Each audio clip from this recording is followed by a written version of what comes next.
السلام عليكم ورحمة الله وبركاته. ازيكم عاملين ايه؟ يا رب تكونوا بخير. النهارده رجعت لكم فيديو جميل جدا وان شاء الله يعجبكم.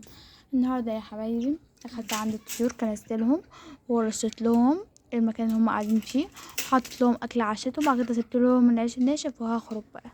قلت بس اعمل معاكم فيديو اوريكم الطيور بتاعتنا زي ما انتم شايفين يا حبايبي اهو. طبعا زي ما قلت لكم بحصنهم على طول بالبصل والثوم، على طول على طول. دي اللي بتحافظ على الطيور بتاعتي وتخليها تعيش معايا.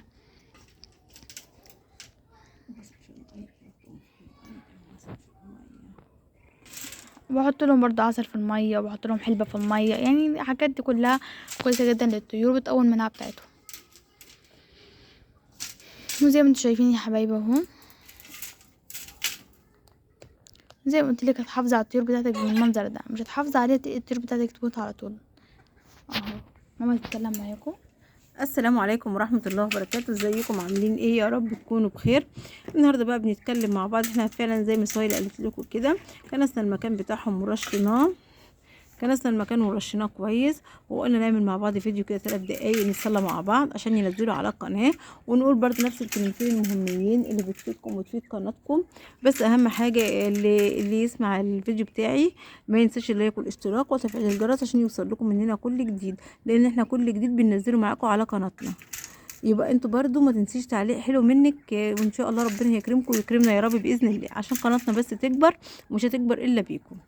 عشان انا عندي قناه كبيره برضو كبرت بحضراتكم، فقلت اعمل القناه التانية برضو دي، وبرضو انتوا هتكبروها على ايديكم باذن الله. وصلوا على النبي في التعليقات يا حبايبي.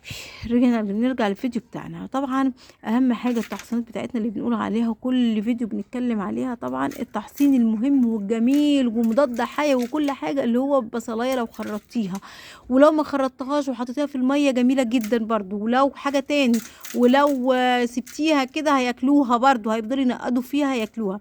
وفصين توم في الميه، دي حاجه جميله جدا ومن غير ما تدفعي فيها فلوس، ومتوفره عندك في البيت، يعني مش هتقولي اشتريها ولا اجيبها منين.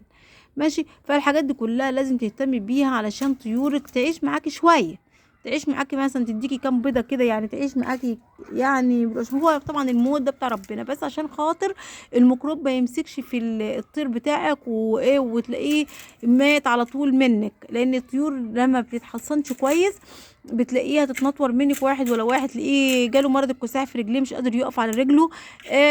تحس ان هو يسهل، سبحان الله زي البني ادم بالظبط. فده كله بيبقى نقص كالسيوم. فالفراخ لما تلاقيها بترفع رجل وتتني رجل، ده بيبقى عندها نقص في الكالسيوم. طب النقص الكالسيوم ده هعمل فيه ايه؟ طبعا هتضطري تحطي له عسل في الميه، معلقتين عسل في الميه بتقوي المناعه عند الكتاكيت وتزود كميه الكالسيوم عندهم. يعني تعملي فيها كده مرتين 3 في الاسبوع، لما تلاقي كتاكيتك عندها رجليها مش قادره تقف عليها. انا جربت الحاجه دي ولقيتها كويسه جدا ونفعت.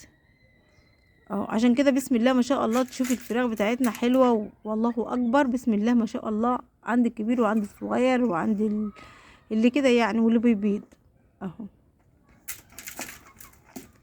فلازم تهتمي بفراخك وما تجوعهمش. وكمان حاجه تاني، احنا في الصيف يعني الميه يعني تغيريها مرتين بالنهار، يعني الصبح كده، يعني الصبح تغيريهم، تغيري لهم الميه، وفي الظهر كده تحط لهم، تكون الميه سخنه تحطها، تكوني حطاها في مكان مش جاي عليه شمس، عشان الطيور بتاعتك ما تشربش ميه سخنه وتعيا. اهو زي ما انت ما شايفه. اهم حاجه تصلوا على النبي في التعليقات، وتسيبيه تعليق حلو منكم، عشان انا كل فيديوهاتي بحب اعملها معاكم. اهم حاجه ما تنسيش اللايك والاشتراك وتفعيل الجرس عشان يوصلك مننا كل جديد. اهو شايفين بسم الله ما شاء الله، الله اكبر.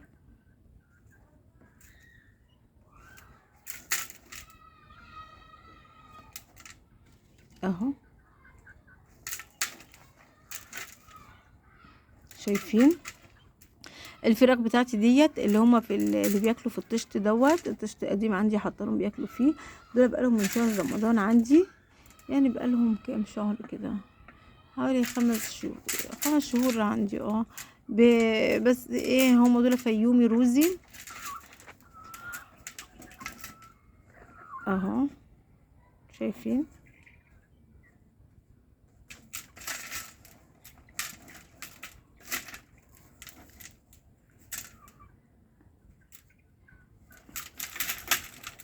اهو